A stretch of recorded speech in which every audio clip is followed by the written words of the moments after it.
Agora a gente vai falar sobre o formalismo russo, esse movimento teórico ao qual se dá o nome de formalismo russo, que é um movimento que constitui um momento chave dentro dos estudos literários modernos, né?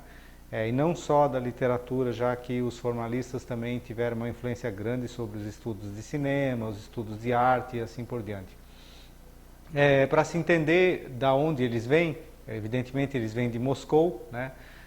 Mas esses pensadores partem de certas premissas que são desenvolvidas, na verdade, na filosofia alemã, sobretudo na obra do Edmund Husserl e na fenomenologia desenvolvida pelo Husserl, que vai buscar estabelecer critérios de validade para o pensamento científico mais rígidos e mais rigorosos, né? O Husserl sonha em criar uma filosofia e daí as ciências humanas também, como o que ele chama de Strengwissenschaft, né? Uma ciência dura, né? Assim como as ciências naturais. Então, outra característica grande da fenomenologia é a necessidade de se compreender aquilo que o Husserl chama de a coisa, né? A coisa colocada entre parênteses, ou seja, você isola um determinado objeto de todas as suas circunstâncias, né? E faz aquilo que o Husserl chama de uma redução fenomenológica, né? Esse princípio da redução fenomenológica vai levar depois os formalistas a pensar, a criar o conceito de Literaturnost, ou literariedade, que é a ideia de pensar que aquilo que define um texto literário é algo que está dentro desse texto, né? E não, como queriam os impressionistas, na alma do receptor desse texto ou no gênio do escritor que teria criado esse texto, né? Então, de certa maneira, o texto vai passar a ser tratado como um objeto, né, para os formalistas. Objeto, na filosofia do Husserl, é o mesmo que fenômeno, né? Essa ideia que vem lá da Grécia, daquilo que aparece, né? O termo grego fenômeno significa exatamente isso, aquilo que aparece, aquilo que é manifesto, e não aquilo que é latente ou que está nas minhas impressões, né? De maneira que o princípio do formalismo russo é muito simples, né? Eles partem dessa ideia de que a compreensão do objeto literário deve partir do próprio objeto, né? Isso pode parecer uma ideia simples, mas para eles chegarem até isso, há um longo percurso a ser compreendido, né? Historicamente é interessante observar que esse movimento é um movimento que surge na Universidade de Moscou, nos anos 20, e que está muito ligado a todas as grandes vanguardas russas que começam já por volta de 1912, né? A gente vai ter o futurismo, o cubo-futurismo russo, né? As obras de grandes poetas que são importantes nesse período, como Mayakovsky, como Marina Tsvetaeva, Osip Mandelstam, são poetas que criam, né, um novo movimento estético, pensando sempre na forma, né? Isso também vai se refletir no cinema soviético, na obra de Eisenstein, de Dziga Vertov, que são também cineastas da forma. Quer dizer, o Eisenstein, o Vertov e o Pudovkin vão pensar o cinema como forma e por isso vão estabelecer também o conceito de montagem, né? O Eisenstein, por exemplo, tem um livro chamado A Forma do Filme, né? Quer dizer, na verdade, a Rússia, entre 1915 e 1925, é um grande celeiro de intelectuais e artistas que se compactuam e que colaboram uns com os outros, né? Na pintura, no cinema, na arquitetura, essas ideias surgem, são muito fortes, mas surgem conjuntamente.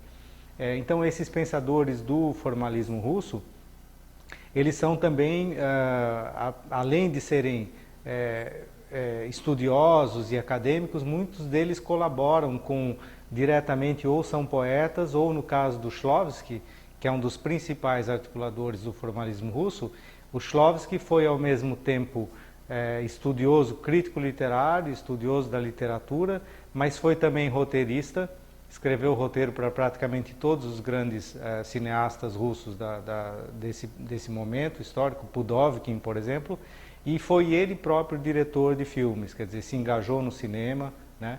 É preciso lembrar que esse mesmo grupo, chamado Opoyaz, que é a Escola de Estudos Poéticos da Universidade de Moscou, eles também, nos anos 20, vão fundar o mesmo movimento nos estudos de cinema e vão criar também o grupo chamado Poética Kino, né, que vai partir sempre dos mesmos princípios. O princípio de que é preciso conhecer o objeto estético a partir da sua forma. Bem, o que é exatamente essa forma, né? Qual o conceito de forma que está em jogo, né? O conceito é fenomenológico, daí a importância de Husserl, daí a importância também de Hegel, que está, de certa maneira, por trás disso, né? Então, o Shklovsky, num texto chamado A Arte como Procedimento, que é um dos principais textos desse grupo, ele vai dizer que a obra de arte e a literatura, né, ela se realiza sempre como procedimento. E aquilo que o crítico deve fazer em relação a essa obra é entender que procedimento foi usado para estruturar a obra, né? Então, muito mais do que uma impressão subjetiva de um autor, uma obra de arte literária se caracteriza por um determinado procedimento formal que esse autor utilizou dentro de sua obra. Por exemplo, o fato de que um autor, um poeta, escolhe rimas AB, AB, no final de cada estrofe, para eles vai ter uma implicação formal sobre o sentido do que está sendo dito, né? Da mesma maneira, se um determinado autor prefere usar um ponto de vista objetivo ou subjetivo dentro de um romance, essa escolha formal tem implicações semânticas, né? Então, para os formalistas, tudo dentro de uma obra literária é forma. Ou seja, tudo aquilo que eu posso compreender dentro de uma obra literária é forma, né? E a partir daí eles recebem esse nome de formalistas, né? Uma outra questão importante que vai ser levantada por eles é o conceito de literariedade, né? Então, se tudo que eu posso compreender dentro de uma obra literária está na sua forma, né, o princípio de compreensão daquilo que vai ser, que a gente vai chamar de literatura, deve ser um princípio objetivo. O que isso quer dizer? Desde a filosofia do Kant, né, lá, se a gente voltar lá no início do nosso curso, o Kant atribui ao estético o caráter de juízo estético, ou seja, não haveria para o Kant critérios objetivos de definição da beleza.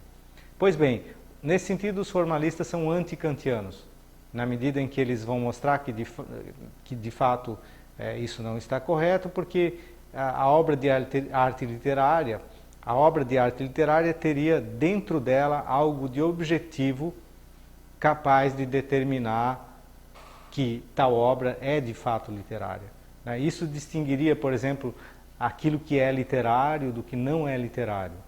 A esse princípio, os formalistas vão dar o nome de Literaturnost, que a gente traduziu como literariedade, né? Então, a literariedade é o correspondente literário daquilo que a filosofia chama de quiditas, né? Ou, traduzindo em bom português, a coisidade de uma coisa, né? Ou seja, aquilo que determina esta coisa enquanto coisa. Então, o que determina a literatura enquanto literatura é o que os formalistas chamam de literariedade, né? A gente vai ver nos textos que vocês vão ler, né, sobretudo em A Arte como Procedimento, a análise, né, o nível, como é que se dá o nível de análise mais específica que esses autores vão fazer da obra literária, né? Além do nome do Viktor Shklovsky, é preciso lembrar o nome de figuras importantes como Boris Eichenbaum, Boris Tomaszewski, Vladimir Prop, Roman Jakobson, que participa desse grupo, ele está em Moscou, né? E também o Mikhail Bakhtin, que faz parte desse círculo de Moscou, mas que depois vai se afastar, né? O Vladimir Prop é um caso muito interessante, porque ele escreveu um livro que é muito interessante e muito fácil de a gente entender um pouco o que vem a ser o formalismo, né? Esse livro se chama Morfologia do Conto. Então ele pega os contos de fadas e vai estudar uma morfologia, quer dizer, ele estuda todos os contos de fadas como se todos eles tivessem algo de semelhante à língua, ou seja, uma morfologia, né? Na linguagem, por exemplo, você estuda a diferença entre sujeito, verbo, complemento, né? A partir dessas distinções formais. Então, o próprio vai aplicar esse princípio formal à estrutura dos contos e vai dizer que todo conto tem um protagonista, um coadjuvante. Então, sempre há, no conto de fadas sempre há um processo de transformação. Então, vejam, o processo de transformação que acontece dentro de um conto de fadas, ou seja, um herói que se transforma num vilão, ou um sapo que se transforma num príncipe. Quer dizer, todos os contos de fadas, em algum momento, eles têm o protagonista ou alguém importante da narrativa passa por esse processo de transformação. Então, o critério formal de transformação passa a definir a estrutura de todos os contos de fadas, né? Isso significa dizer que existe uma forma, e essa forma pode ser detectada objetivamente, né? Então isso significa para os formalistas estabelecer uma ciência rigorosa, pensar que a literatura pode ser uma ciência rigorosa, capaz de determinar o que é e o que não é literário, né? A gente vai ver que posteriormente eles vão receber uma série de críticas, sobretudo dos marxistas. Eles estão na Rússia, né? E muitos deles não aderem diretamente ao partido bolchevista, muitos deles vão ser perseguidos posteriormente, e vai haver um embate teórico muito grande entre os pensadores marxistas e os pensadores formalistas, que vai percorrer uma boa parte do século XX e que talvez ainda não esteja resolvido, como a gente vai ver ao longo das próximas aulas.